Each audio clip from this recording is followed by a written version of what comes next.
I met in a road accident in 2009 and where I had a near death experience. गाड़ी ने पीछे से उड़ा दिया। मेरे सर के बाजू में काफ़ी सारा खून सूख गया था। इसका मतलब मेरी जो डेड बॉडी थी वहाँ पे करीबन 45 मिनट टू 1 आवर तक तो पड़ी थी। And I saw the two entities coming towards me. तो अपने वेदों में लिखा है कि अपनी जो आत्मा है उसका जो साइज है सहस्त्र कुशाग्र। तो अपनी आत्मा कहीं पे भी प्रवास कर सकती है। तो मेरी आत्मा को मैंने कमांड दिया कि देखिए क्या हो गया है अपने ब्रेन में। So my own soul travel in my brain.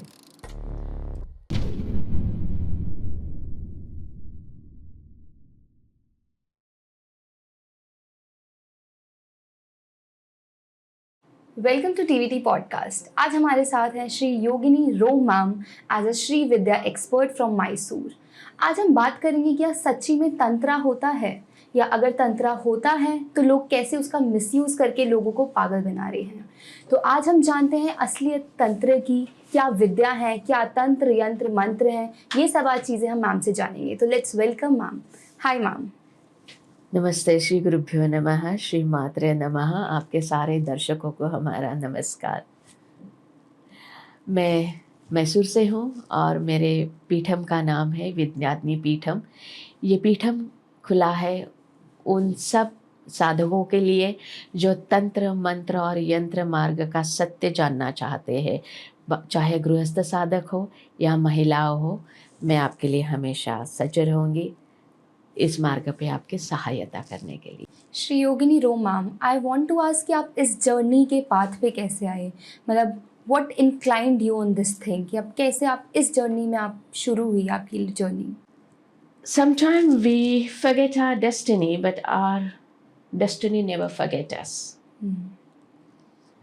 I met in a road accident in 2009 and where I had a near-death experience.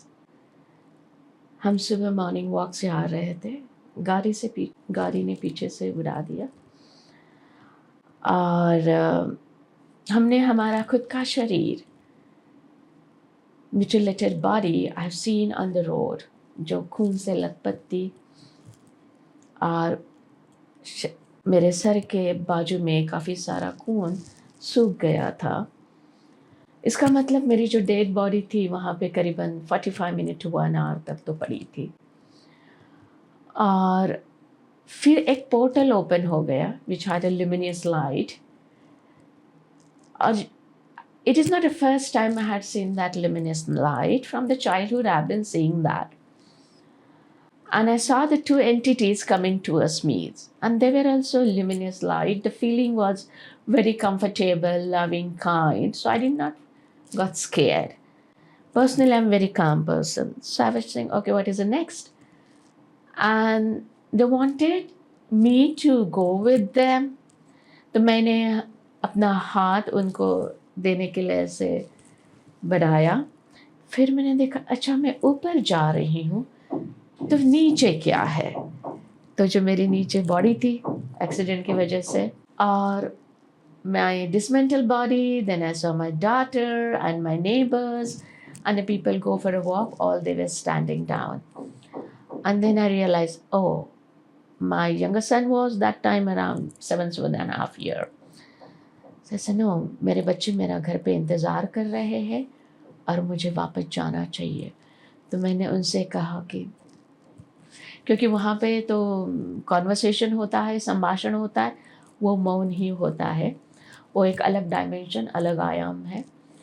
तो मैंने कहा उनसे and they say okay, they you can go and you can come back whenever you wish to. And then मेरा शरीर में मेरे आत्मा का वापस आना हुआ। फिर हमने थोड़ा सा ऐसे चेतना शरीर में आई होगी। I felt the pain and then everyone was shouting, she's alive, she's alive, she's alive. Okay. And I again became the unconscious. I went into the coma. But it was like a flicking. And next time when I got into the consciousness, I was in a hospital. I tried to open my eyes. I was not able to see anything. Everything was blur. And the doctors were doing some stitches over here, and all her hands were shaking. I said, I'm not able to see. Then there is something has been hit badly to my head. And that time my soul took a drive in my own brain. तो अपने वेदों में लिखा है कि अपनी जो आत्मा है उसका जो साइज है सहस्त्र कुशाग्रे, मीन्स अगर हमारे बालों का जो अग्रटोक है, जो टिप है, उसको हम लोग 1000 इसमें खंडित करेंगे, उसका एक ये हमारे आत्मा का साइज है, ऐसा लिखा गया है। तो अपनी आत्मा कहीं पे भी प्रवास कर सकती है। तो मेरी आत्मा को मैंने कमांड दिया कि देखिए क्या हो गया है अपने ब्रेन में। So my own soul travel in my brain, and basically my background is from the finance, nothing into the neurology, etc. And I saw wherever there are the damages, the veins over there were struggling, everything was flickering, and those veins were red in color, which were damaged, which were working fine, they were in the blue color, and which was trying to help were in the green color. So that was like, there was more, almost like a couple of years I was in a bed to recover this. So where like my soul journey and all healing thing on my own started. So this is what my entry in more depth of a spiritual and our beingness on this earth. But it put me on the second thing, that if I came back, then what should be the purpose of my this new life? And that brought me on this path. Hope I answer your question. Yeah, but ma'am, people don't remember these things. But आपको कब ये सब चीज़ें याद आई, कब आपको सब कुछ आप वो कर पाए कि जॉट डाउन की these are the things जो आपके साथ हुई थी उस पॉइंट पे? Okay. See, I've been born and brought up in a very spiritual atmosphere. My mom, my first guru, when I was 3 years, I asked question to my mom, why the people die, where they go after they die, why the children die, why there's a war, and all these thing questions. So the soul, atma, destiny, these were not new questions for me. My thirst for spiritual thing was started with my mom, और वो मेरी सर्वप्रथम गुरु है और रहेगी। ठीक है, तो बचपन में भी मैं अपने जो पहले जन्म के जो कुछ चीज़ें थी वो मैं देखती थी। और बस उनको छोटी थी तो उनको मैं शब्दों में बयान नहीं कर पाती थी कि मैं क्या देख रही हूँ, क्या हो रहा है। और जब मेरा जन्म हुआ तो मेरे पिताजी मुझे प्रिस्ट के पास लेके गए, जहाँ पे कुंडली बनाते हैं हमारे यहाँ पे। मैं पूना महाराष्ट्रियन ब्राह्मण हूँ, तो हमारे यहाँ पे बहुत आर्डेंटली फॉलो किया जाता है। तो उनको वो प्रिस्ट ने बताया कि ये जो बच्ची है किस अलग चीज़ के लिए, she has been born for some special purpose. So how they will know that what could be the special purpose? So अपने भारत में अगर किसी को वैदिक ज्ञान है या आध्यात्मिक ज्ञान पे हो तो उसको एक स्पेशल पर्पस कहा जाता है। तो उन्होंने बचपन में मुझे वैदिक स्कूल में भर्ती करवाया। मैं नॉर्मल स्कूल में भी जाती थी, तो ऐसे दोनों स्कूल में अटेंड करती थी। और मैं कई बार अपने ही साथ चुपचाप बैठ के अंतरंग में चली जाती थी। तो ये दोनों दुनिया के लोगों में मैं एक साथ जीना बचपन से ही सीख गई थी। तो मुझे, जैसे आपने पूछा कि याद कैसे रहा, शायद आगे उसका कुछ कारण होगा. लेकिन नॉर्मली जब मैंने नियर डेथ एक्सपीरियंस के और भी स्टडीज़ किए, क्योंकि I had lost my memory. I had lost my memories for the recent, but my old childhood memories were as it is. Okay. That was surprising. So then I surrendered and I told like, give me back the memories which is needed for my the further life purpose. So that was given. So going back to my research on the near death experience people, okay, as you said, right, everyone doesn't remember. Yeah. Okay, and if they remember also, they don't adopt their soul path, True. what they have destined to be. So I think that is a difference which brought me over here. I embrace my soul path, Yeah. and that is the most beautiful thing I did for me in my life. Ma'am what is Shri मंत्र दीक्षा, मतलब वो है क्या और कैसे लिया जाता है उसको? Okay, so again I will take you to the journey what took me to the Sri Vidya Diksha or Sri Mantra Diksha. Yeah. That's what is your question, right? I think that will be the proper flow. Okay. Shri यंत्र जिसको श्री मेरू भी कहते हैं. Okay. ये 3D dimensional, इसके साथ जो मेरा पहला एनकाउंटर हुआ जो करीबन 20 साल पहले हुआ था, और किसी हमारे दोस्त के घर में इसकी स्थापना की थी, और रात को हम लोगों का उसके घर में आगमन हुआ तो सब सो गए थे. सुबह जब मैं जल्दी उठ जाती हूँ तो सुबह जब मैं 5-5:30 बजे उठ गई, मुझे कुछ एनर्जी एक रूम की ओर खींच के लेके गई. Okay. और जाहिर था उनका हाउस वार्मिंग हो गया था, तो दरवाजे के सामने फूल गिरे थे. Okay. उस इनकी मैं छोटी बहू थी तो मुझे कहीं पे भी आना जाना पॉसिबल था और सब लोग सोए थे और लग रहा था पूजा घर है वो, इसलिए मैंने वो दरवाज़ा खोला. जब हमने दरवाज़ा खोल दिया, वहाँ पे ये श्री मेरू की उन्होंने उस शाम को रात को स्थापना की थी. Okay. लेकिन वो एनर्जी खुद ब खुद मुझे वहाँ पे खींच के लेके गई. ये मेरा फर्स्ट एनकाउंटर उसके साथ था. ठीक है, हो गया.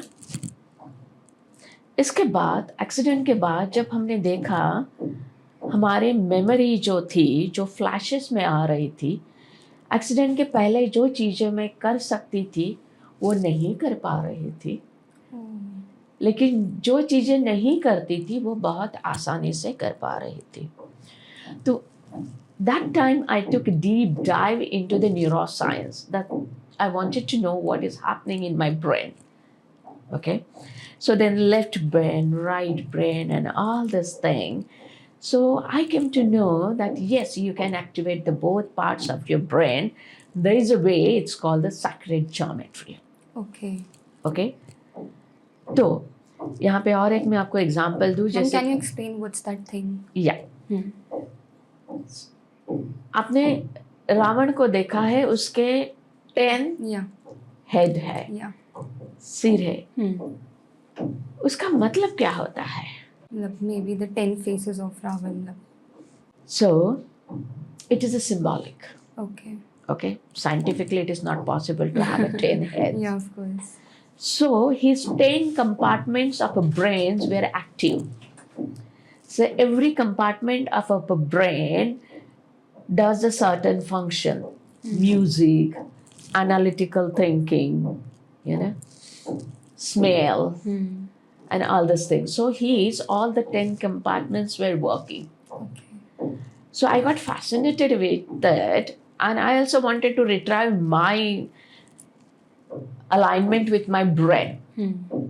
Okay, so that took me to the sacred geometry. Then I came to know, oh, in India we have been doing the sacred geometry worshipping in the form of yantras. Okay. Okay, and then I started drawing the yantras. Just kept on drawing. I studied more than 200 yantras. Okay, so every yantra has associated mantra. Again, the mantra also has its own science, which depend upon the sonic energy. Okay, and of course, being a Sanskrit background, and the childhood helped me a lot in this my research. Okay, and every yantra has a presiding deity, and to invoke that deity energy, which are the palatable energy, mantra is the key. For example, you have the name, okay, your body is the yantra. Yeah. But if I have to call you only, I have to take your name. Yeah. So that will play as a role as a mantra. Okay. So I got fascinated with all this thing and took a deep dive into it. And there I started drawing Sri Yantra without anyone's instruction and help. So I was shown that Sri Yantra many a time in my meditation, in my vision. Okay. So that time I was in Goa. Basically, I'm from Maharashtra, Bombay, Pune, where, like a North Indian, we don't get attracted much towards the Tantra and Yantra because Yantra, Tantra, Mantra, so we stay away from it. But in the South, it's a main way of worshipping all this deity. Okay. So I got fascinated with it, and I didn't knew what it is, but I was drawing. So Sri Yantra is considered to be a king of all the yantras. Okay. So I wanted to know exactly what is happening. It is so complicated, not possible to draw easily, and I was able to do that. Then I came to know about Sri Vidya. Okay. Then I look for the guru. Of course, in coming thing later we will talk about how the guru plays very important part on this worship of any tantra, and especially the Sri Vidya. Okay. Now, like you're talking about Sri Vidya, what is Sri Vidya exactly, ma'am? मतलब if I want to know in the layman language, जो हमारी audience समझ सकती है, उसकी language में आप बताइए कि क्या है श्री विद्या? Sri means Devi. Okay. Okay. Vidya means wisdom system. Okay. Shri विद्या, जैसे मैंने कहा, जो मेरू है, जो पहले मैंने देखा, जो उसका भूप्र है, ये आध्यात्मिक भौतिक जगत है, और उसका जो बिंदु है वो आध्यात्मिक जगत की ब्लीस है. तो जो श्री विद्या है आपको भौतिक जगत की सारी सिद्धियां प्रदान करते हुए आपको आध्यात्मिक जगत की ओर एलिवेट करती है. ओके. और ये मार्ग इतना खूबसूरत है क्योंकि इसके लिए आपको कोई संन्यास वगैरह लेना जरूरी नहीं है, क्योंकि आप इस धरती पे आए हुए हो, ये इस धरती की जो भी ये है उसका स्वाद लेने के लिए. तो हम लोग जब इस धरती पे आते हैं, हम लोग भूल जाते हैं अपनी असीम चेतना को, कि ज्ञान वही है हमें जो सारे दूसरे जो एनिमल्स है उससे डिस्टिंक्ट करता है. लेकिन ये माया मोह सेंसरी प्लेजर में हम उसको भूल जाते हैं और इस भूल भुलैया में हम फंस जाते हैं. ठीक है. तो श्री विद्या ऐसा जो ज्ञान है, ये विद्या ऐसे ज्ञान देती है जिससे आप भौतिक जगत को भी समझ सकते हो और आध्यात्मिक जगत की भी आप राह पकड़ सकते हो. ये बहुत ही डेप्थ है. इसके लिए एक सही गुरु होना भी बहुत ज़रूरी है. तो जब हम श्री विद्या साधना सिखाते हैं, अभी हम नोएडा में एक इसका प्रोग्राम कर रहे हैं जो 18 से 22 तक होगा, 5 दिन का. हमारी जो प्रणाली है वो दक्षिणाचार्य से आती है, जहाँ पे सदाशिवा है जो अपने हमेशा परम गुरु रहते हैं. तो दक्षिणाचार्य जो है वो सात्विक मार्ग है. इसके कौलाचार से भी इसको लोग ये करते हैं, लेकिन हम सात्विक साधक है.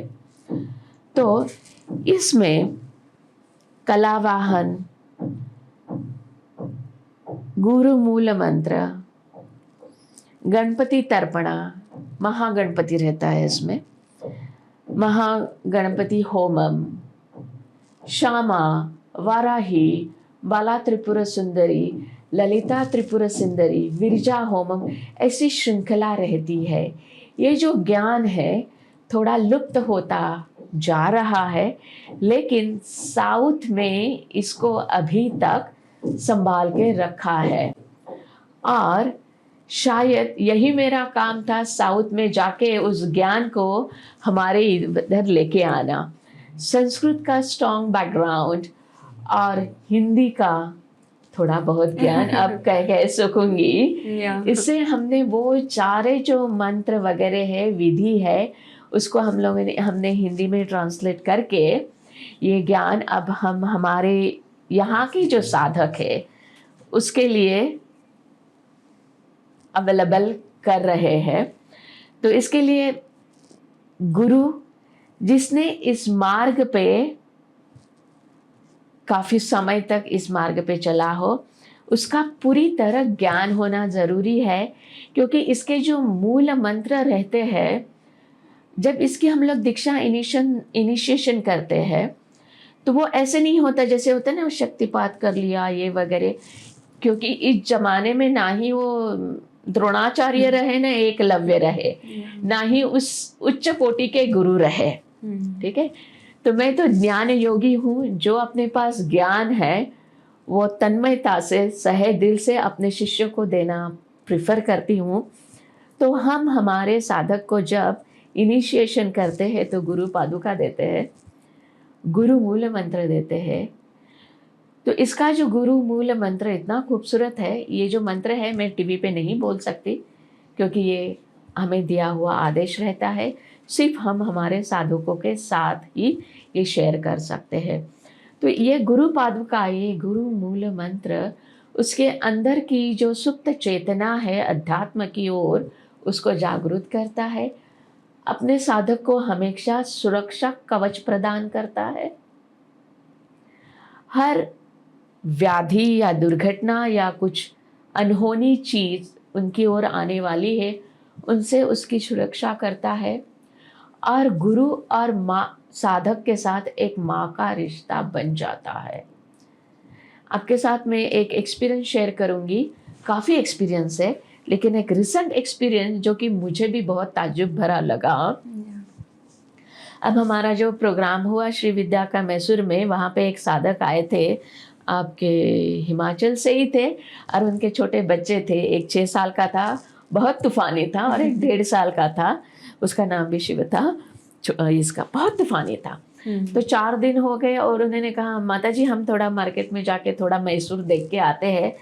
तो हमने कहा ठीक है, लेकिन मुझे वो बच्चे की चिंता होती रही क्योंकि बहुत तूफानी था। तो ये सब लोग चले गए, हमने दोपहर का भोजन किया और तो सोचा थोड़ी झपकी ले करके। और जब हमने झपकी ले मीन्स थोड़े ऐसे गए हो गए नींद में, और कुछ गिरने की आवाज़ आई हमें जोर से, उड़ गए, कुछ तो भी गिरा। बोलते नहीं कुछ नहीं गिरा यहाँ पे। नहीं तो हमारा काफ़ी बड़ा सेटअप है, करीबन 4-4.5 एकड़ का। हम बाहर गए, योगा हॉल में देखा कुछ गिरा ये वगैरह, कुछ नहीं गिरा, लेकिन मतलब मुझे आवाज़ तो जोर से आई है। और मैं द्विधा में सोच रही हूँ, तब तक दूसरे साधक का फ़ोन आया। तो उनका फ़ोन आया हमें, गुरु माँ हमें थोड़ी देरी होगी क्योंकि शिव गिर गया है। तो मतलब बस प्रार्थना करती रही भगवती से कि वो बच्चे को कुछ ज़्यादा चोट ना आई हो। और थोड़े देर बाद वो आए, बच्चे को कोई ज़्यादा चोट वगैरह नहीं आई थी। तो ऐसा गुरु का और शिष्य के इसका रिश्ता बन जाता है। तो इसलिए हम लोग कहते हैं कि गुरु माँ के समान भी होता है। तो इस साधना में बहुत ही महत्वपूर्ण पड़ाव जैसे होता है, गुरु तुल्य गुरु और साधना तुल्य साधक, ये बहुत जटिल काम है। इसमें कौन से गुरु पे विश्वास करें, और हम भी यही सोचते हैं कि किस तरह साधक को हम अपने इसमें आगमन या हम उसको स्वीकार करें। जैसे हम इस बारे में बात ही कर रहे हैं मैम, तो हम कैसे गुरु पे विश्वास कर सकते हैं, मतलब क्या चीज़ हमें देखनी चाहिए, या फिर क्या कुछ क्राइटेरिया होता है, या फिर कुछ? या देखिए, हम्म, हमारा भारत इसके लिए तो बहुत मशहूर है क्योंकि हमारे यहाँ पे तो गुरुओं की खेती होती है। या, ठीक है, तो आपको हर तरह के गुरु मिल जाएंगे जो वाचा करते हैं, वार्तक। फिर गुरु होते हैं जो प्रेषक, जो प्रेरित करते हैं आपको। ठीक है, वैसा गुरु चाहिए। आपके शंकाओं का निरीक्षण करे। गुरु इज योर गाइड। गु मीन्स गुह्य, जो अंधेरे में है, जो हमें मालूम नहीं है। रू मीन्स लाइट। ओके। तो गुरु जो है आपका अज्ञान, ignorance takes away. Okay, so he is going to be the guide on this path. Shri Vidya path पे, किसी तंत्रा पाथ पे गुरु को उसके सारे नियम और क्रम आने चाहिए, जैसे यंत्र, मंत्र, तंत्र, ये तो बहुत ज़रूरी है। इसका उसको सटीक ज्ञान होना बहुत ज़रूरी है इस मार्ग पे। और जो भी गुरु भगवती की अनुभूति लेता है, अगर हम अद्वैता में जाएंगे, जिसने ब्रह्म को जाना वो ब्रह्ममय हो जाता है। उसी तरह इस मार्ग पे भी जब आप भगवती को महसूस करते हो, आप वो भगवती के इसमें डूब जाते हो। तो वो जो गुरु है उसकी आभा बन जाता है भगवती की। ओके। और उस गुरु के वाणी में आपको उस सरस्वती, भगवती, उनका सहवास महसूस होना चाहिए। तो ये बहुत ही महत्वपूर्ण होता है। उम्मीद है आपके दर्शकों को इससे कुछ सहायता मिले। तो इस मार्ग पे गुरु जो इस मार्ग के तंत्र, यंत्र, मंत्र, होम, पठन, जाप, क्योंकि हर मंत्र एक फार्मूला है। हर एक मंत्र बीज अक्षर से बना हुआ है। हर एक बीज अक्षर अपने अंदर इन्फिनिट पावर होल्ड किए हुए है। तो इस मार्ग पे इस मंत्रों का, तंत्रों का, यंत्रों का, होमम, तर्पणा, इन सारी विधियों का, हाँ, और इस मार्ग पे अलग अलग उपचार भी है। आमतौर पे 5 होते हैं, 16 होते हैं। इस मार्ग पे 64 उपचार है। बेसिकली जो साधक है कंप्लीटली ट्रांसफॉर्म हो जाता है। Is a transformative journey on this path, spiritually, physically, emotionally, and the material world as well. Ma'am, as we are talking about tantra, तो लाइक हमें ना डीएम भी आते हैं कि तंत्र से हम भी अपने रिलेशनशिप को ठीक कर सकते हैं, या फिर फैमिली में कुछ हो गया है उसको हम ठीक कर लें। मतलब अब सबके दिमाग में एक चीज़ बन गई है कि वो डॉक्टर या किसी और, मतलब किसी भी चीज़ के पास ना जाके वो जाएंगे तंत्र के रास्ते पे, और लोग उसमें पागल बना के उनसे पैसे ले लेते हैं और कुछ काम भी नहीं होता है। तो एक तंत्र एक बहुत बड़ा एक सब्जेक्ट बन गया है, like the matter of fact जिसको मैं बोलूँगी, वो बन गया। तो मैं जानना चाहती हूँ कि तंत्र सच्ची में इतनी पावर होल्ड करता है, या फिर लोग सिर्फ डराते हैं लोगों को?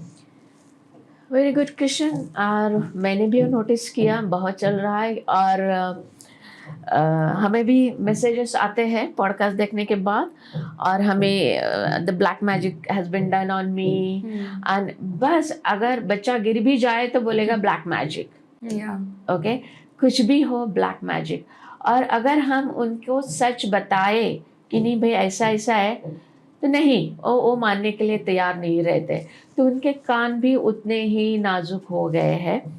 तो तंत्र का आपको, इसलिए तंत्र को ब्लैक मैजिक की तरफ बहुत ये किया जाता है, लोग डरते हैं। तो कुलाणव तंत्र या तंत्र राज तंत्र कहता है तनियासी विस्तारति ज्ञानम इति तंत्रम। तंत्र आपको सिंपल इसमें मैं बता देती हूँ तंत्र क्या है। चलो, every house has the seizure और द नाइफ, ओके। तो उस नाइफ से कोई फ्रूट्स कट करता है, उस नाइफ से कोई फिश कट करता है, और उस नाइफ से कभी कभी आप किसी को और को भी कट कर सकते हैं। तो knife remains the same, purpose remains the same, but use of that knowledge and instrument is depend upon the person's way of a thinking. Okay? यंत्र तंत्र और मंत्र में अगाध शक्ति है, लेकिन उस शक्ति को कौन हैंडल कर रहा है उसके ऊपर उसका इस्तेमाल होता है, राइट। तो इसीलिए इसमें जो सात्विक, जिसको हम लोग बोलते हैं देव भाव साधक, फिर कुछ होते जो पशु भाव साधक होते हैं, जो उसका पशु भाव है तो उसका गलत इस्तेमाल करेंगे। तो तंत्र की पावर को इस तरह गलत इस्तेमाल किया गया।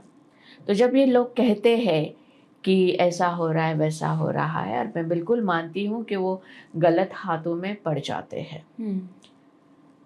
तो और ये भी ये करता है कि मैं इससे शादी करना चाहता हूँ, वो मुझे नहीं मिल रही या वो मुझे छोड़ के गई। तो वैसा नहीं होता, क्योंकि आत्मा का खुद का कुछ सफ़र होता है। तो हर बात आप तंत्र पे डिपेंड मत रहिएगा, थोड़े अपने भी जो चित्त शक्ति है उसको इस्तेमाल कीजिएगा। और जो भी व्यक्ति के साथ आप ये डिस्कस कर रहे हो, उस व्यक्ति की एनर्जी कैसी है उस पे आप निर्भर रहिएगा, क्योंकि जैसे मैंने कहा जो शुद्ध भाव है उसकी एनर्जी आपको शुद्ध मिलेगी। I think hope I answer your question that lot. इसमें मैं बहुत ये बात कर सकते हैं, मैं भी ये भी मानती हूँ कि वो तंत्र पे लोग बहुत सारे पैसे ऐंठेंगे। तो फिर मैं आपको बता दूँ उन लोगों का क्या होता है जी, क्योंकि वो उस विद्या का गलत इस्तेमाल करते हैं और वो उनके कर्म में एड ऑन होते हैं। तो वहाँ पे मीन्स वो सेटल होता ही है, आगे जाके उनको सेटल होना ही होता है वो। तो वो उस विद्या का गलत इस्तेमाल करके अपने कर्मों में ऐड ऑन कर देते हैं। ऑल्सो मैम आप बता सकते हो कि हम मतलब हमारी ऑडियंस इस चीज़ से कैसे सतर्क रहे, मतलब इस चीज़ से कैसे बच सकते हैं वो लोग कि किसी गलत तांत्रिक के पास ना जाके, अगर उन्हें काम करवाना भी है तो किसी सही तांत्रिक को वो कैसे अप्रोच कर सकते हैं? हाँ, तो मैं क्या करती हूँ मीन्स मैंने जो मेरी विद्या है, मेरा जो श्री विद्याग्नि पीठम है, इसमें कुछ विद्याएं मैंने इंक्लूड की, जिसमें प्रात्यांगिरा बहुत ही इफ़ेक्टिव है। प्रात्यांगिरा ये काली का सौम्य रूप है। ओके। और उसकी हम लोग, मेरे यहाँ पे सारी उपासनाएं सात्विक होती है, उसमें पंचमकारास नहीं इस्तेमाल करते। तो मैं कहती हूँ कि आप ये सीख लीजिए ताकि आपको किसी के ऊपर निर्भर न रहना पड़े, ना ही कोई निगेटिव एनर्जी आपके करीब आ पाए। तो मैं ये उनको सिखाने की कोशिश करती हूँ। और कई सारे मेरे साधक जो है, they have seen that change in them. ठीक है, जैसे आप कहीं जा रहे हो, आप कहते हो देखिए आप इस रास्ते पे जा रहे हो, वहाँ पे there you will have something bad experience, you know, then you are ready to it, you have your own protection, you don't have to depend on someone. So if you feel any negative energy is around you, if you think like anyone has done negative thing on you, and I was surprised when I came back in Delhi 3 years back. Myself, I was surprised. There's so many things that are happening over here. And literally, पहले जब हमें negative energy को कभी encounter होता तो शमशान में जाना पड़ता, सुनसान जगह पे जाना पड़ता, लेकिन आज तो सब वो भी यहीं पे रह रहे हैं। There are the many cases comes to me, boy as well as a girl, as the woman, they are getting sexually abused by the negative energies. Is that the case? Okay. That called the astral rape. Okay. These kind of cases are also coming. Like, ma'am, can you tell me the case? It is called the astral rape. Okay. Okay, so this जो अतृप्त आत्माएं रहती है, जो आत्माएं जिनकी अतृप्तता रहती है, वो अभी भी इस भूमंडल में घूमते हैं और जब भी उनको मौका मिले वो शिकार पकड़ लेते हैं. तो कई बार the male will call me, normally the young, you know, and they will say Guru माँ ऐसी ऐसी अनुभूति होती है, कोई आता है, पकड़ता है, दबोचता है, ये वो, male as well as a female. So that is called the astral rape abuse. I have seen many cases in my life. So I have seen when they start worshipping this particular homa, mantra, etc., it helps a lot. So this is, आप दोनों की ये है वो. The third person cannot come and tell, like if you have to discuss something with him, that's between you and him. I Yeah. cannot tell you do this, or I cannot tell him you don't do that. So I teach people, and that is my first rule. You have to learn, so you don't have to depend on anyone. You have to learn how to keep your atmosphere, aura clean, so you don't fall in trap of all this thing. Ma'am how can we keep the aura clean? कैसे, like negative energies अगर हैं हमारे पास तो हमें कैसे पता चलेगा, कैसे हम उनको दूर कर सकते हैं अपने आप से? Okay, so when you have been done with the black magic, होता है, जैसे मैंने कहा मुझे इस बात पे ये नहीं था, लेकिन यहाँ पे आप मैंने सब कुछ देख लिया है. Now I feel sorry for that, people do till today. तो अगर आपके इसमें नेगेटिव एनर्जी आ गई है, तो first of all you will not have any kind of a success. Okay. You will not have any kind of a productivity. You will get the money, but that money will not stay in. Okay? You will be not having the stable physically, mentally, emotionally. So, one is that. Second thing, like sometime this negative energies goes into your chakra. Those are called the parasites. And suddenly you feel that your behavior is absolutely different than what you are. Okay? People start getting into the drug, alcohol, abuses, they lose the track, they look like they are into the depression, etc. So there are two. The one is negative energy around you, and second, negative energy in your chakras. Okay. So there I teach them this Pratyangira Homam, and it has different mantras. So in one mantra, if anyone has sent a black magic to you, you can revert that. Okay. And in one mantra, you protect yourself.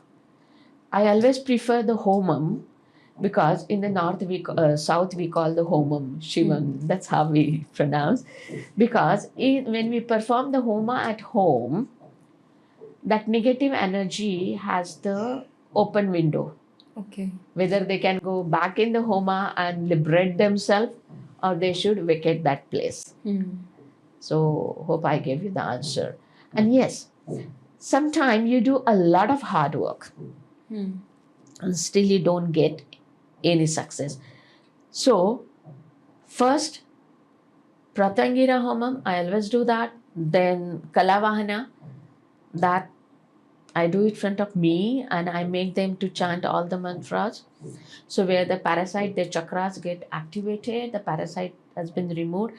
And then I suggest them to do the Meru Sthapana, what we discussed earlier, the form, three-dimension form of a Sri Vidya, Sri Yanta. And I teach them how to worship that Meru. Okay. Because, and this Meru, they can do the sthapna in their office and their home, everywhere. Because I'm experiencing all kind of abundance after coming on this path. Second fear the people has. As a Grihastha Sadhak, can they do it? I want all the Grihastha Sadhak to do that. Because the Grihastha Sadhak has the need of money and all this thing to take care of their family. Yeah, that's true. जो हिमालय पे बैठे उनको उसकी इतनी ज़रूरत नहीं है. Okay, so all my sadhanas are for the Grihastha Sadhak. One is that. Second thing, I also appreciate women learning this. Because after all, she is a Shri, feminine energy, Shakti. And being a woman, we can relate that thing very easily. And being a female guru, all the female disciple of mine feel very safe with me. So yes, this path of a tantra, door of a tantras are wide open for the Grihastha Sadhak as well and the female as well. When it's come to the Sri Vidya and when it's come to my Vidyadni Peetham, I welcome.